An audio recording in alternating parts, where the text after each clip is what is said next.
Very warm welcome, class 5th, chapter number 4, एक बूंद। इस कविता में जो कवि है यह बताना चाहता है कि एक बूंद का भी हमारी ज़िंदगी में बहुत महत्व होता है। कि ये हम सब जानते हैं कि हम बड़े होकर क्या बनेंगे, क्या नहीं बनेंगे, वह क्या हम सोचते हैं। आप हम जो सोचते हैं क्या वही होता है? नहीं।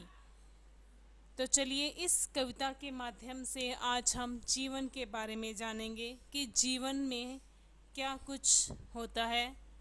आइए, इस कविता में कवि ने एक बूंद के माध्यम से मनुष्य को जीवन में उपलब्धियां हासिल करने के लिए कर्म करने की प्रेरणा दी है। कर्म यानी कि काम, अर्थात कि मनुष्य को जब तक अपनी मंजिल प्राप्त नहीं हो जाती तो उसे सदैव कोई ना कोई कर्म करते ही रहना चाहिए।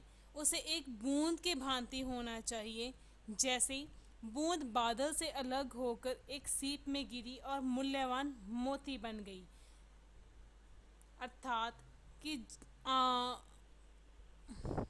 आगे ज्यों निकलकर बादलों की गोद से थी अभी एक बूंद कुछ आगे बढ़ी। कि जैसे ही वर्षा होती है तो उसमें से एक बूंद निकलकर अभी कुछ आगे ही बढ़ी थी। सोचने फिर यहीं जी में लगी, आह क्यों घर छोड़कर मैं यूं कड़ी। अर्थात कि वो बादलों की गोद में से क्यों निकलकर आ गई, अपना घर छोड़कर क्यों आ गई।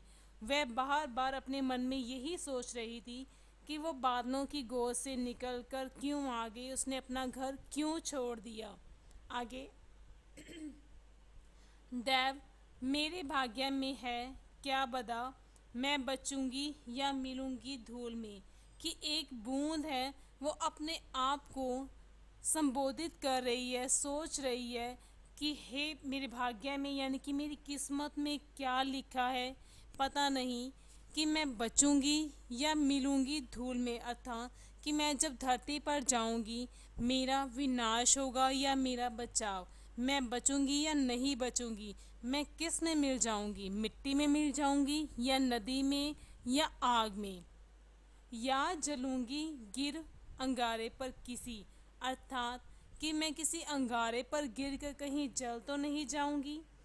चुप पड़ूंगी या कमल के फूल में, अर्थात या फिर कमल के मुख में जा पड़ूंगी।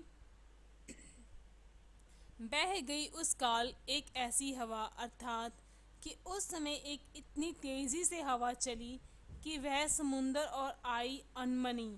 अर्थात समुंदर ने अपनी मनमानी से ही मुझे एक ऐसे हवा से समुंदर में धकेल दिया। एक सुंदर सीप का मुंह खुला था। अर्थात कि समुंदर में जब मैं गई तो वहाँ पर एक सीप का मुंह खुला था। ये है सीप। एक वहीं उसी में जा पड़ी मोती बनी। अर्थात जब वो बूंद एक सीप में इस जा गिरी तो उसने एक मोती का रूप धारण कर लिया।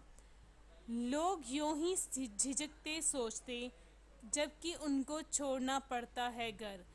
कि लोग हर समय ये सोचते रहते हैं कि जब उनको घर छोड़ना पड़ेगा तो उनके साथ किस प्रकार का कैसा व्यवहार या किस प्रकार से क्या हासिल होगा। किंतु घर को छोड़ना अक्सर उन्हें बूंद लोग कुछ और ही देता है कर। अर्थात कि जब उनको घर छोड़ना पड़ता है तो उन्हें अक्सर यह सोचना पड़ता है कि वो लो यानी कि आग में के समान हो जाते हैं। अर्थात उनको आगे कुछ भी नहीं दिखाई देता। इस तरह से जो बूंद है एक सीप में जाकर एक मोती का रूप धारण कर लेती है। इसी तरह से इसके कुछ शब्द अर्थ हैं। जी यानी कि मन, कड़ी निकली, दैव भगवान, बदा लिखा, चू पढ़ूंगी टपक पढ़ूंगी, काल समय, अनमनी बेमन से जिस कार्य में करने का हमारा मन नहीं करता। अक्सर प्राय लो समान की तरह है। Thank you.